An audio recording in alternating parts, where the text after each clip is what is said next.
So, I'm in a Twitter conversation now almost exclusively with Mr. Scott Clifton. Scott Clifton, yeah, famous YouTube atheist and some form of a soap opera star on some soap opera. I'm not exactly sure which one.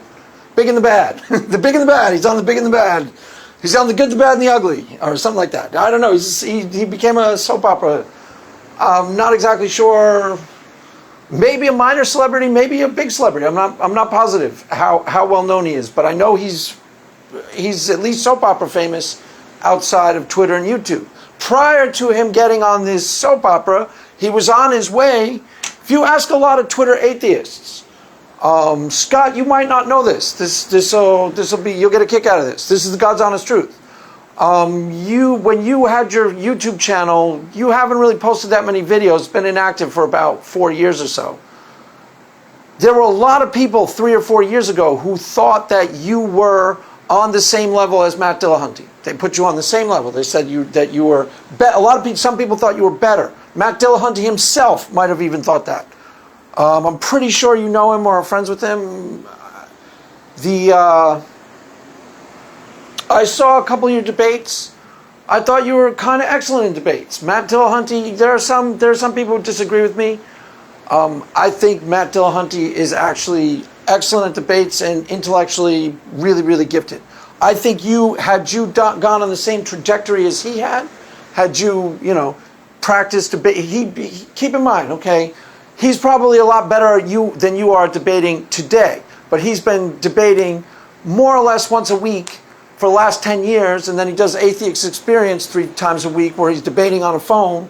So he's constantly debating, so there's a lot of practice. Had you had the same trajectory, you would probably be like, wow, I can't even imagine. So, thank God that you became a soap star. Yeah, literally, thank God. Because it would be really annoying. We'd have a really challenging, we'd have a really first-rate debater. Matt Dillahunty's slowing down in his old age. He got smoked by my boy on my channel. Honestly, it's the first time. You can check it out. You'll probably disagree, Scott, but he got beat by Inspiring Philosophy in one of these debates a little while ago, and I'd never seen that before. He got really, really pretty handily beat. The subject was not the existence of God, though. So, okay, now, you pointed out in your tweets, I'm being a little sloppy with my thinking. Fine, I accept that. I am not doing this to clarify the semantics of proposition versus experience or anything like that.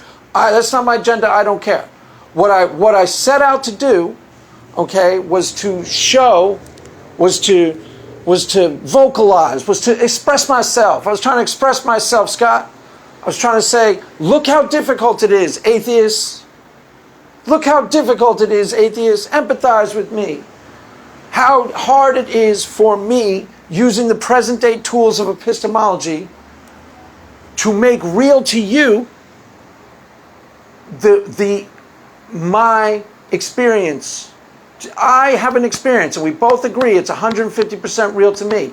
How hard it is to make it for me to make it real to you, who doesn't share the experience, using the present tools of epistemology. Now, I may be mincing words and getting things wrong, but I've actually, honestly, Scott, accomplished a lot in these last 5 little videos. A lot. I'll get to that in one sec. I really have. And yes, I'm being a little sloppy. It's kind of like, I haven't been trained in epistemology, never took philosophy, so it's kind of like when we talk about formal logic, I'll conflate terms, not on purpose, but I might be the argument is sound but not valid, that type of thing. I might be confusing terms a little, but I'm actually going somewhere with all of this, and I'm really, really, really pleasantly surprised at how much I've accomplished in a short period of time. I have a goal with all of this, okay? Now, before we go further, let's deal with the Hindu, because this is something a lot of atheists will say, and they think it makes sense. Think of the logic of the statement, Scott. Remember, we all agree on some essential facts about my spiritual experience. And they're propositional facts. We all agree on the propositional knowledge, certain propositional knowledge. 1, I'm having a powerful, subjective, internal experience, 150% real to me. Correct? And I believe me completely, Scott. I believe me completely. You don't quite get that yet. Honestly, You think I believe God is real. As far as I am concerned, it's knowledge. I get you don't believe me. But just like if I have a migraine headache, that's what I started this all off with. I know it's real. I don't need any justification for myself of its reality. I don't need it to be evidence to me. I experience it directly. That is an example that I used back there 4 or 5 before you came on board. Think of a migraine headache. Now, you said, Craig, I accept. You totally believe that you're having experiences that you believe are real. Okay, I believe me 100%, Scott. Then you said, well, what about the Hindu guy in India? He's having experiences, okay. And he believes his experiences are real, okay, granted. And you don't believe him, okay, granted. Therefore, you don't believe you. That's the logic of that. Honestly, that's the logic of it. Therefore, Craig, you don't believe you. No, that doesn't follow. I believe me, 100%. It doesn't make one iota of a fig of difference what any Hindu is experiencing anywhere in the world. Why? Because I am judging the reality of God through my own direct experience. I went to a church. I didn't go to a church going, this is the day I'm going to start pretending to believe in God from this day forward. And I'm going to change my life. I went to a church and had a powerful, convincing, real to me experience. If you went to a church, Scott, today, and you had a powerful to you, convincing, real experience, I'm not saying it's going to happen. Just put yourself in that reality. You have 2 options. You either become a believer in God or a liar. That's it. Those are your only options. Or, I guess an atheist would try to find some weird third alternative where I accept that I had a powerful, I don't know, maybe there's a third option there. Anyways, so what I'm trying to clarify, and I did a really successful job of it thus far, Scott, actually, honestly. I know that there's some of this is sloppy and some of this isn't quite clear, but I've seen your tweets in the last 2.5 years, and I've seen your interaction with other Christian apologists. And if I do say so myself, I'm making 100 times better progress than any of them. So, there's that. I swear to God that's true. I've seen you interact with other Christians, and it doesn't even go half this well. So I'm doing good. And more importantly, what have we all agreed to?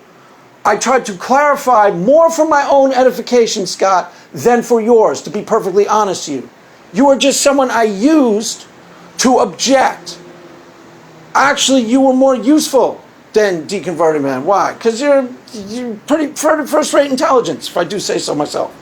Honestly, I really think that you're a bright, intelligent human being. And I'm not just blowing smoke up your atheist ass. I wouldn't say that if I didn't mean it. So I honestly believe that. And you made some good points that helped further clarify. See, there are times, Scott, when I go on an atheist YouTube channel, okay, and I can waste 2.5 hours of my life just dithering around because all they're trying to do is prove me wrong. Well, now I have a new tool of epistemology. What is that, Craig? I can chisel my direct experience down to a couple of essential propositional facts, and we're all going to agree upon them. And if the atheist starts dithering around, getting in my face, yada, yada, yada, bullcrap, bullcrap, bullcrap, I take them right back to the facts that we all agree upon. As a starting point, I don't think I'm proving anything to you, Scott. I think I am starting a conversation. That's it. That's all I'm doing. I don't think I'm proving anything. I'm just clarifying, and you are more clearly understanding the reality of my lived experience. That's really happening in real time and space. So what I have done is first I spoke about the difficulty of communicating my faith to an atheist who doesn't share the belief. How classic epistemology, as it's currently framed, doesn't give me the tools to effectively communicate the reality of my lived experience in a way that's going to be convincing to another human being. And I used an analogy of an elephant. And as I tried to point out in the analogy, I'm going to have to walk you there directly, Scott, to get you to believe me. Right? But there are more things going on here than just that. There's stuff going on in the interchange. And you are learning a lot. And both you and I are processing information that we aren't even aware of in really deep levels. First of all, not a single atheist has accused me of lying. Every single atheist who's been in this conversation has said, I believe that you're telling the truth. That's really important, first off. Why? Because it shows you something. That's being communicated just by how I talk. Just by the fact that I put these videos out quickly and I'm obviously not really thinking about things, what I'm saying. So what I'm gaining and what I'm losing in terms of what you call me sloppy, I'm losing stuff in terms of sloppiness, okay? Yes, I grant that. I'm being a little sloppy. I'm making these videos on the fly. I'm interacting with you in real time and space, and I'm interacting with you directly. But what I'm losing in sloppiness, what I'm losing in clarity, I am gaining in terms of credibility and integrity. Why? Because I couldn't have gone, spent 6 hours formulating any bullcrap response to what you have to say. I'm making this video right now. It's 3 o'clock in the afternoon. It'll probably post at 4:30. That says a lot about credibility. Why? Because I couldn't have cooked up some bullcrap answer. I'm talking to you directly and learning more from the experience. That's more what this is about. And what I've done in the experience, Scott, and it's really going to be useful for me, the Christian apologist, going forward, is I have chiseled out my direct religious experience into a set of propositions that are essential facts of a religious experience that all of us agree to. 1, powerful, subjective, internal, and real to me. So I disappear into my prayer closet and I have an experience that is powerful, subjective, internal, and real to me. Nobody disputes me. So just that is important for the first step of a real epistemology, a valid epistemological warrant where I can take you, the atheist, directly to my experience so that we share it together. Boy, that's beautiful, Craig. Yeah, I think it's kind of beautiful. We share it together. Hallelujah, Craig. That sounds beautiful, Craig. I think it sounds beautiful too. Now, I don't know if that completely made sense either. Again, a little bit sloppy. I accept that. But what I'm losing in sloppy, I am gaining in credibility. Why? Because I'm doing this on the fly, and I make no bones about that. Make no bones about that. And I'm gathering information as we keep going. Information that will be profoundly useful to me going forward in terms of, remember, Scott, think of it this way, okay? Here is a framing device that may illuminate my position more. I'm trying to get you to understand my position. That's it.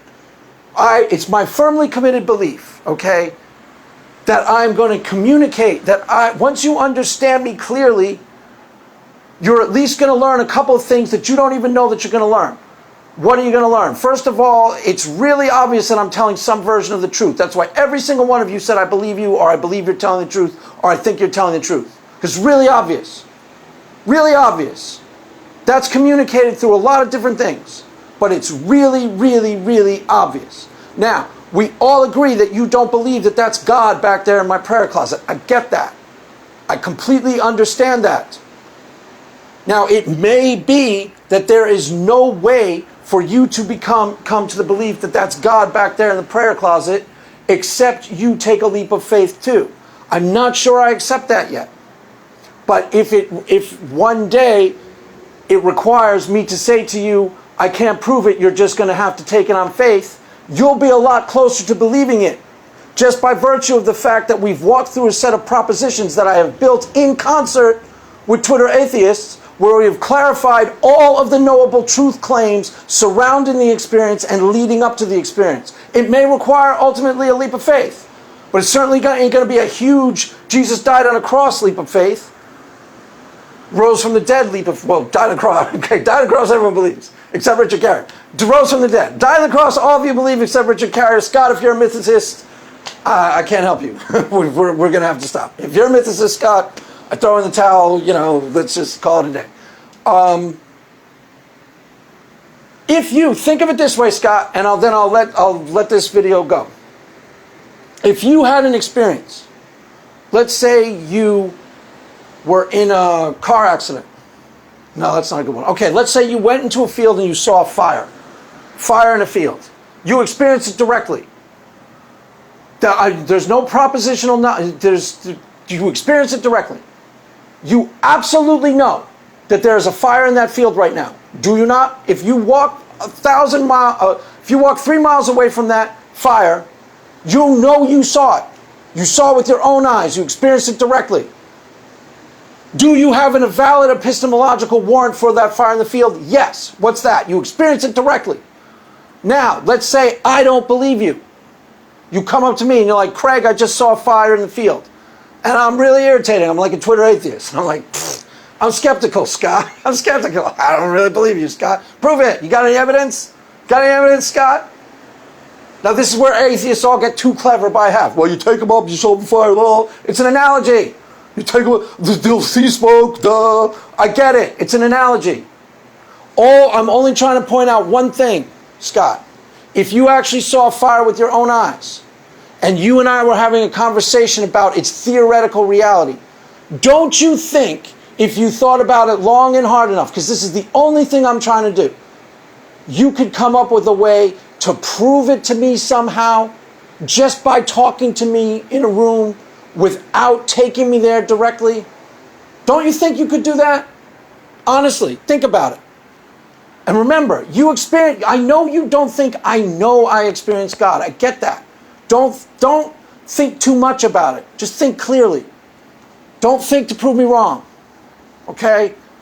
You don't believe me. Hurts me that you don't believe me, but I accept you don't believe me. But think about it. If you experienced something directly, and I didn't believe you,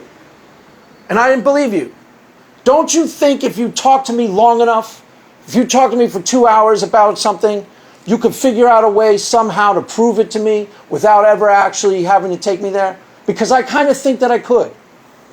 Honestly, I think that I could. I think if I sat in a room with you're not even the most radical atheist on planet Earth. The most fire-breathing, radicalized, I don't believe anything atheist that ever lives. Aaron Ra.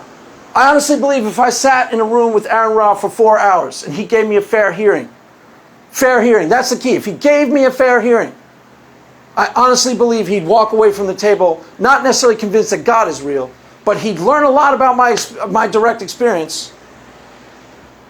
So no, I don't think I'm proving God is real yet. What I am laying is the groundwork to make a really, really, really, really, really, really, really, really, really, really, really, really darn good proof that God is real. That's all I'm doing. I'm trying to lay the groundwork.